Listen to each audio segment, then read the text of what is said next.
Let's do the revision of lecture number 3।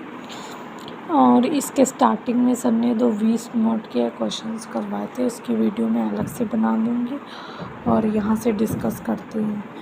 तो ये जो कुछ क्वेश्चंस करवाए थे मैं इधर आपको समझा रही हूँ। जैसे इसमें ये रेक्टेंगुलर लैम्बडा लिया, उसकी लेंथ L है और ये वाली साइड इसकी V है, और एक एक्सिस ये ऐसे पास कर रही है और एक एक्सिस ये ऐसे पास कर रही है, और बीच में इसके परपेंडिकुलर एक्सिस इन दोनों के पॉइंट ऑफ इंटरसेक्शन से है पे है। आई नोट उसके अबाउट मोमेंट ऑफ इनर्शिया पूछा है, तो इसके अबाउट मोमेंट ऑफ इनर्शिया कितना होगा mv²/12। कल कैसे लिखना मैं आपको बता चुकी हूँ। और इसके अबाउट होगा ml²/12 और इसके अबाउट mv²/12। और मैंने कहा था जब आपको परपेंडिकुलर एक्सिस थ्योरम बताई थी, कोई भी दो एक्सिस जो उसके प्लेन में पैरेलल हो और 90 डिग्री पे इंटरसेक्ट कर रही हूँ, तो जो थर्ड एक्सिस जो उस पॉइंट ऑफ इंटरसेक्शन से पास कर रही हो और उस प्लेन के परपेंडिकुलर हो, तो उसका मोमेंट ऑफ इनर्शिया लिख सकते हैं आई नॉट इस वाली का जो परपेंडिकुलर पास कर रही है, जो प्लेन वाली एक्सिस है उनके अबाउट मोमेंट ऑफ इनर्शिया का सम, तो हो जाएगा mv²/12 प्लस ml²/12। आई होप आपको ये समझ में आ गया होगा। अब जैसे ये लेंथ L है और ये इसकी ब्रेथ V है, तो इस एंड के अबाउट, इस एक्सिस के अबाउट मोमेंट ऑफ इनर्शिया होगा इसका, वो होगा ml²/3। और अगर ये इस एक्सिस के अबाउट पूछे मोमेंट ऑफ इनर्शिया, तो वो होगा mv²/3। ठीक है, अगर ये लेंथ L और B बराबर हो जाए, मीन्स ये स्क्वायर बन जाए, तो इस एक्सिस के अबाउट भी ml²/12 होगा, इसके अबाउट भी ml²/12 होगा, और जो इसके दोनों के प्लेन के परपेंडिकुलर एक्सिस जा रही होगी जिस पॉइंट ऑफ इंटरसेक्शन से, उसके अबाउट मोमेंट ऑफ इनर्शिया होगा इन दोनों का सम, डेट इज़ ml²/6। तो यहाँ से ये पता चलता है, अगर ये स्क्वायर प्लेट है, मतलब चारों साइड्स की लेंथ बराबर है, तो स्क्वायर के प्लेन में कोई भी एक्सिस, उसके सेंटर से पास होने वाली कोई भी एक्सिस जो स्क्वायर के प्लेन में हो, सबके about moment of inertia ml²/12 होगा। चाहे ऐसे फिर वो पास कर रही हो ml²/12, ml इसके अबाउट भी ml²/12 ही होगा। ठीक है, अब स्क्वायर में जो डायगनल्स होते हैं वो 90 पे कट करते हैं, तो उसके लिए तो ये इस वाली डायगनल्स के इंटरसेक्शन के परपेंडिकुलर वाली एक्सिस के लिए लगा सकते हैं, लेकिन रेक्टेंगल में ऐसा नहीं होता क्योंकि वो 90 पे कट नहीं करते। और परपेंडिकुलर एक्सिस की थ्योरम क्या ये डिमांड थी कि जो प्लेन वाली एक्सिस हो वो 90 पे कट होनी चाहिए, तो उसके लिए हम नहीं लगा सकते। तो सर ने यही करवाया है बस। और फिर सर ने ये बताया कि स्क्वायर के सेंटर से पास होने वाली कोई भी स्क्वायर के एक्सिस कोई भी एक्सिस जो स्क्वायर के प्लेन में हो, सबके about moment of inertia ml²/12 होगा। मतलब I1, I2, I3, I4 ये सब बराबर होगा। आई होप आपको ये पूरा पेज क्लियर होगा। फिर सर ने ये पैरेलल एक्सिस थ्योरम बताई। कल मैंने आपको परपेंडिकुलर एक्सिस बताई, वो मैंने बताई थी कि 1D के भी लिए लगा सकते हैं, जैसे प्लेनर, जैसे रॉड वगैरह। 2D के लिए भी, 3D के लिए नहीं लगा सकते। मैंने आपको जो बताया मैं बता रही हूँ। फिर उसमें कोई भी दो एक्सिस जो उसके प्लेन से पास कर रही हूँ, प्लेन से पास होने वाली एक्सिस परपेंडिकुलर हों आपस में, और थर्ड जो उनके पॉइंट ऑफ इंटरसेक्शन से प्लेन के परपेंडिकुलर पास कर रही हो, यानी इसका मतलब तीनों एक्सिस परपेंडिकुलर हो एक दूसरे के। और जो दो प्लेन वाली हैं, अगर मान लीजिए IX और IY ये प्लेन में है, IX और IY ये प्लेन में है, और ये IZ, तो IZ का जो सम होगा वो IX बराबर IY के इक्वल होगा। जेती कल की हमारी परपेंडिकुलर एक्सिस थ्योरम। अब मैं अगर आपको पैरेलल एक्सिस थ्योरम बताऊं, पैरेलल एक्सिस थ्योरम, तो वो 1D के लिए भी लगा सकते, 2D के लिए भी, 3D के लिए भी। उसमें क्या होता है, अगर मान लीजिए कोई बॉडी है तो उसके प्लेन से दो एक्सिस पास कर रही हैं, एक एक्सिस जो उसके सेंटर ऑफ मास से पास कर रही है और एक जो बॉडी के किसी भी आर डिस्टेंस से मतलब सेंटर मास पास कर रही है। मतलब ये मान लीजिए मैंने ये सेंटर ऑफ मास से पास करी, इसे आई सी, और किसी भी एक्सिस से पास करी। तो अब हमसे मोमेंट ऑफ इनर्शिया पूछा है इस एक्सिस के अबाउट, इस आई डैश के अबाउट। आई डैश मान लिया मैंने इसे थोड़ी देर के लिए। तो अब मुझे पता है कि आई डैश जो होगा वो सेंटर के अबाउट प्लस एम इंटू इन दोनों के बीच का डिस्टेंस इंटू आर स्क्वायर ये होना चाहिए। इसमें ये दोनों एक्सिस आपस में पैरेलल होनी चाहिए, प्लेन के पैरेलल हो या परपेंडिकुलर हो। प्लेन के पैरेलल भी हो सकती है, परपेंडिकुलर भी हो सकती, उससे कोई मतलब नहीं, बट आपस में पैरेलल होनी चाहिए।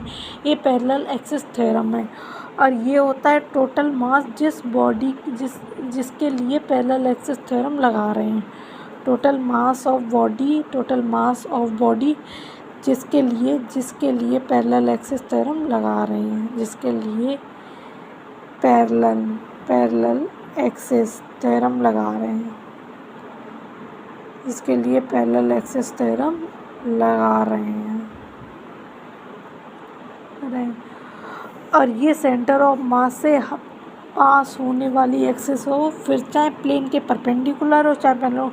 मैंने आपसे कहा कि ये दोनों आपस में पैरेलल भी हो पैरेलल तो होंगी लेकिन ये प्लेन से ऐसे भी पास कर सकती हैं और प्लेन के परपेंडिकुलर भी पास कर सकती हैं, उससे हमें कोई मतलब नहीं। तो यही होता है हमारी पैरेलल एक्सिस थ्योरम। अब उसके कुछ केस, जैसे मान लीजिए एक रिंग है, इसके सेंटर ऑफ मास से परपेंडिकुलर पास होने वाली एक्सिस है और ये इसके एक एंड के अबाउट परपेंडिकुलर एक्सिस है।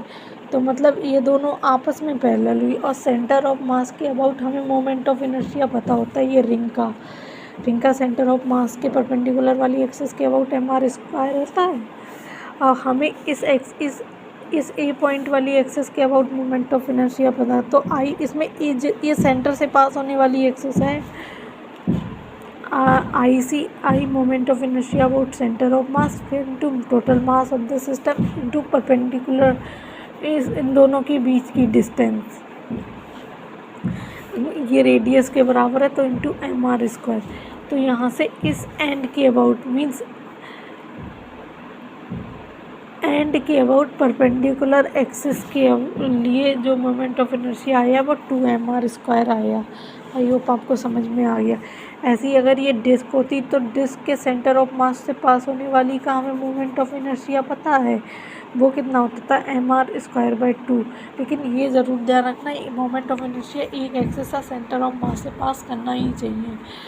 और अगर मान लीजिए इसके एंड के अबाउट जो सरकमफेरेंस से पास होने वाली परपेंडिकुलर एक्सिस है जो इस एक्सिस के पैरेलल, उसके अबाउट मोमेंट ऑफ इनर्शिया पूछा है तो वो हो जाएगा mr स्क्वायर प्लस इन दोनों के बीच का distance that is plus mr square by 2 plus mr square that is 3/2 mr square. ठीक है, आई होप ये आपको क्लियर हो गया होगा। अगर मान लीजिए यहाँ से अगर यहाँ पर होती है एक्सिस, ये सेंटर ऑफ मास से r/2 दूरी पे और ये डिस्क ही है अभी भी, और डिस्क के सेंटर ऑफ मास के अबाउट तो mr स्क्वायर बाई 2 होती है प्लस m टोटल मास और इनके बीच की अब डिस्टेंस r/2 है तो r/2 का स्क्वायर। तो आप कैलकुलेट करेंगे तो इसके अबाउट आ जाएगा। आई होप ये आपको क्लियर हो गया होगा। फिर उसके बाद क्या समझाया सबने, फिर सबने बताया था जो डिस्क होती है, देखिए अब मैंने आपको, अगर ये रिंग है तो इसके सेंटर के अबाउट होती है मोमेंट ऑफ इनर्शिया, ये रिंग है तो होता है इसका mr स्क्वायर, इसके एंड के अबाउट और यहाँ से परपेंडिकुलर पास होने वाली एक्सिस के अबाउट होता है 2mr स्क्वायर, ये रिंग ही है। और ये डिस्क है, डिस्क के सेंटर के और मास के अबाउट जो मोमेंट ऑफ इनर्शिया होता है वो mr स्क्वायर बाई 2 होता है। उसके एक एंड के यहाँ से परपेंडिकुलर पास होने वाली एक्सिस के अबाउट होता है 3/2 mr square. M R square. ठीक है,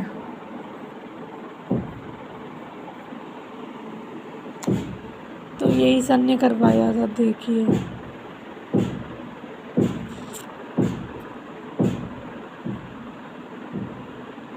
तो इसे ऐसे भी पूछ सकते हैं, moment of inertia of disc about an axis which is perpendicular to the plane of the disc at a distance R from the centre. तो M R square by 2 plus M into R square. I hope आपको ये clear हो गया होगा। फिर मैं आपको ये समझाती हूँ, अगर मान लीजिए इसके प्लेन से प्लेन में पास कर रही है ये एक्सिस, ये हमारा है डिस्क, और उसके प्लेन और उसी एक्सिस के पैरेलल उसके प्लेन से पास करने वाली, यानी सर्कमफेरेंस ऑफ टेंजेंट से पास करने वाली लाइन, परपेंडिकुलर नहीं, उसके प्लेन में पास करने वाली,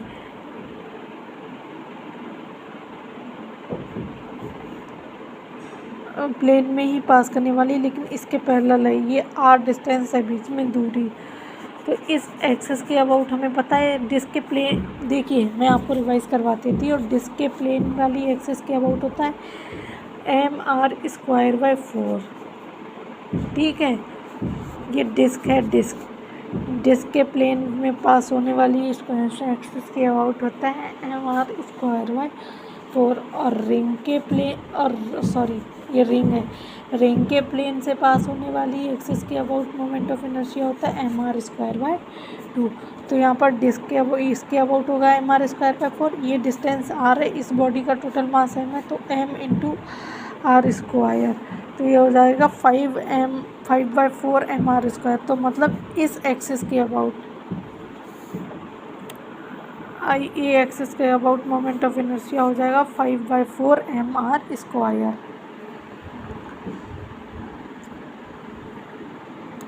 अगर यही एक्सिस यहाँ पर ना हो कि यहाँ होती आधे डिस्टेंस पे r/2 स्क्वायर पे, तो इसी का हो जाता M R square plus M into r/2 का स्क्वायर।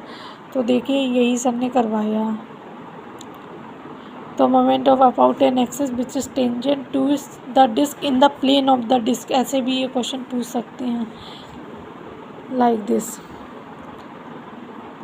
अब ये यही dr/4 पे है, तो एम आर स्क्वायर बाई 4 इसके प्लेन वाली एक्सिस से जो सेंटर ऑफ मास से पास करती है, एम इंटू r/4 का होल स्क्वायर, तो 5/16 एम आर स्क्वायर। फिर ये दो डिस्क हैं, उनका इस एक्सिस के अबाउट पूछा है, तो ये इसके प्लेन से मान लीजिए पास कर रही है, तो इस एक्सिस के अबाउट हमें पता होता है एम, अगर ये बीच वाली एम 5 होता है एम आर स्क्वायर बाई 4, ये डिस्टेंस आर है, तो यहाँ पर इस डिस्क की वजह से यहाँ पर इसके टेंजेंट के अलाउंग 5/4 एम आर स्क्वायर रहेगा, इसके भी इससे 5/4 एम आर स्क्वायर, तो 2 into 5/4 M R square, that is 5/2 M R square. I hope ये आपको क्लियर हो गया होगा अच्छे से।